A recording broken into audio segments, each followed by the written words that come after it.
नमस्कार, जय श्री कृष्णा। कैसे हैं आप? और साथ में आपका लेते हुए साथ बढ़ते हैं श्रीमद् भगवद गीता के ध्यान श्लोक की तरफ और फिर करेंगे बहुत सारी बात। पार्थाय प्रतिबोधितां भगवता नारायणेन स्वयं व्यासेन ग्रथितां पुराण मुनिना मध्ये महाभारतम् अद्वैतामृतवर्षिणीं भगवतीम् अष्टादशाध्यायिनीम् अम्ब त्वामनुसन्दधामि भगवद्गीते भवद्वेषी। गीता माता के आश्रय लेते हुए क्षेत्र क्षेत्र के विभाग योग में आज हम 15वें और 16वें श्लोक में बढ़ने से पहले जो गणपति भगवान के स्वरूप में एक दंतम चतुर्हस्तम पाशांकुशधारिणम अभयम वरदम हस्तैर्बिभ्राणमूषकध्वजम, इसमें भी एक दंत आया और एक दंताय विद्महे वक्रतुंडाय धीमहि तन्नो दंतिः प्रचोदयात। ये गणेश गायत्री है और इसमें जो एक दंत है उसके बारे में, और वक्रतुंड जो उनका है, तुंड का मतलब है सूंड, तो ट्रंक अंग्रेजी में कहते हैं, तो टस्क और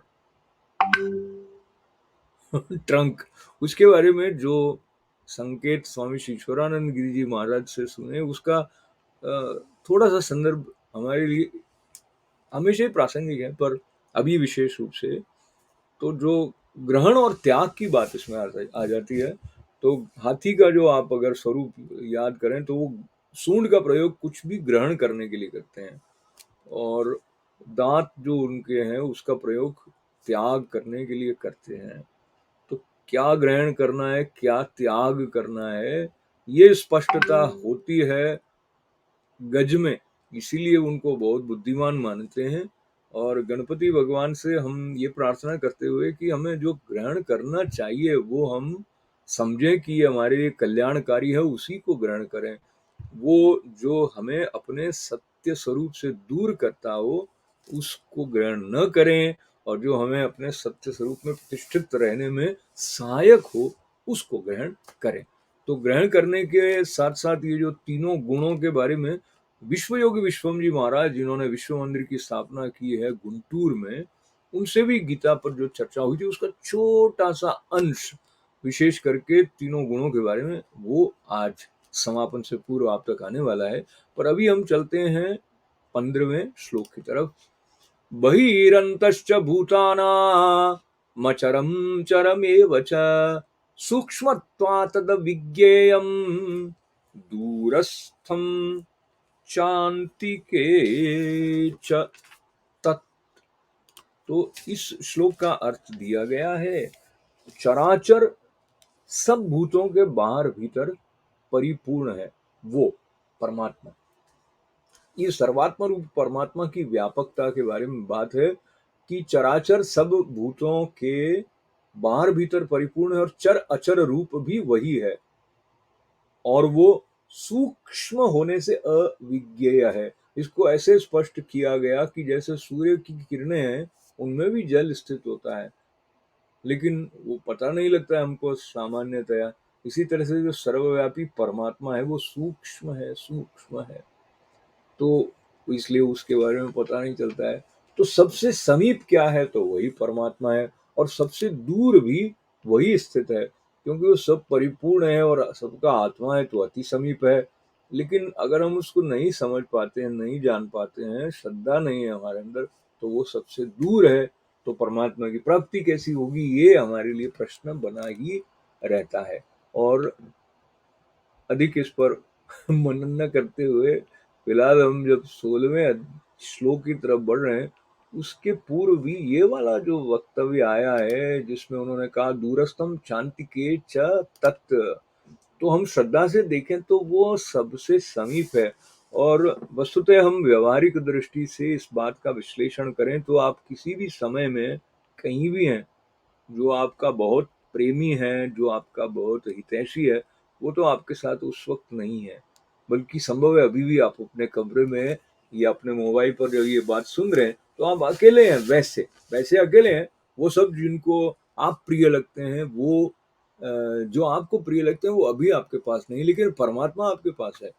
तो हम ऐसे कहते हैं वो इटर्नल कंपेनियन है, वो हमेशा हमारे साथ रहता है।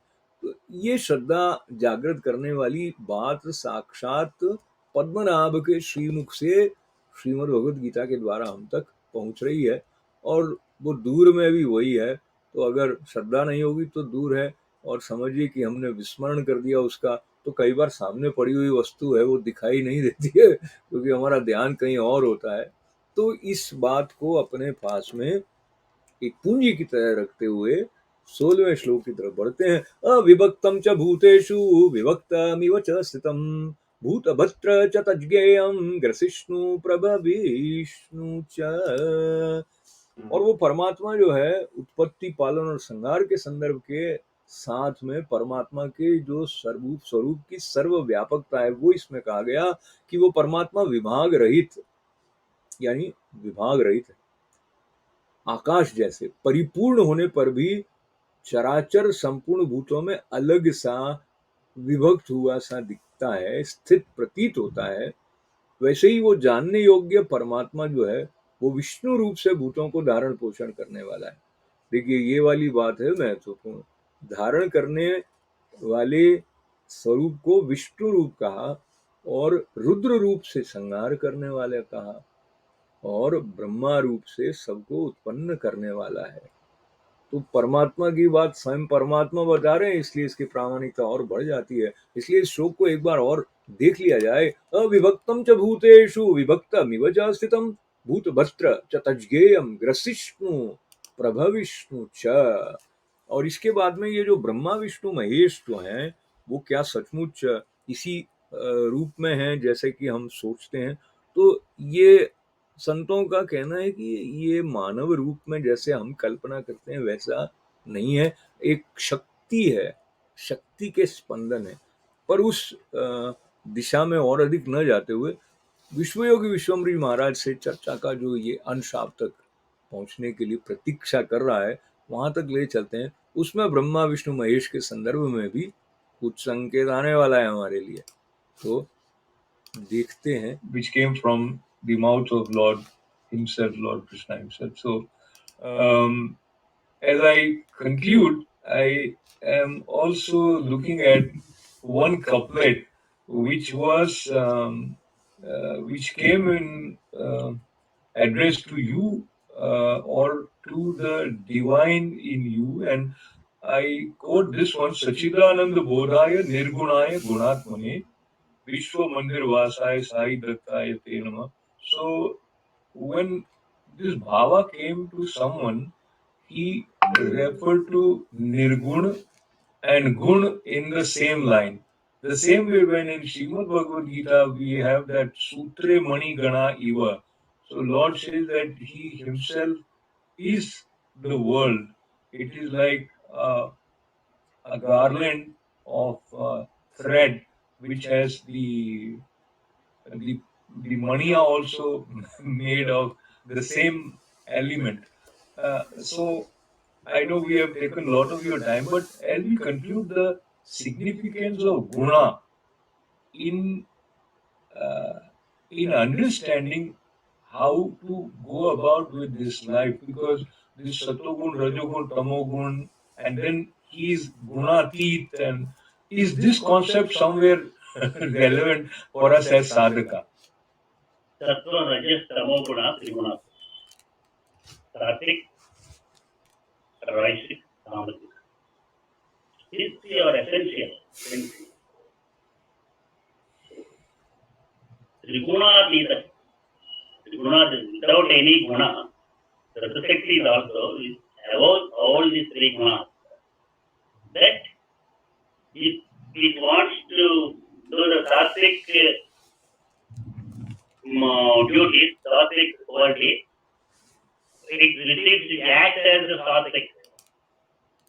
It acts as the rajasic. It acts as the tamasic.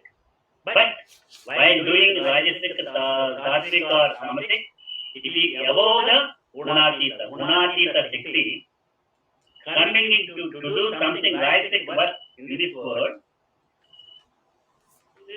But gunatita shakti, if it wants to do some rajasic deeds, it has to transform into rajasic guna. To do sattvic deeds, that power has to transform itself to sattvic guna. tamasic gunam. If that power, gunatita Shakti, wants to do tamasic deeds, it has to transform itself into tamasic.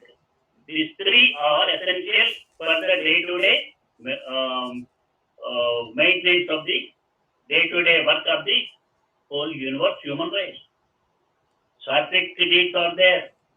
Rajasic, suppose they are doing war, Bharataisa, it is Rajasic. Going to sleep or taking any sleeping pills or going to sleep is tamasic. Sattvic means doing yoga, puja, listening to this, that is sattvic. So the three are very important. That's why sattvic, tamasic, triguna, tripurusha, Vishnu, Brahma, Shiva. We are calling it by different names, but they are not persons, whether it's female or male. We are imagining and we are thinking like that. We are calling like that. But it is power. It is a real, universal, significant scientific truth.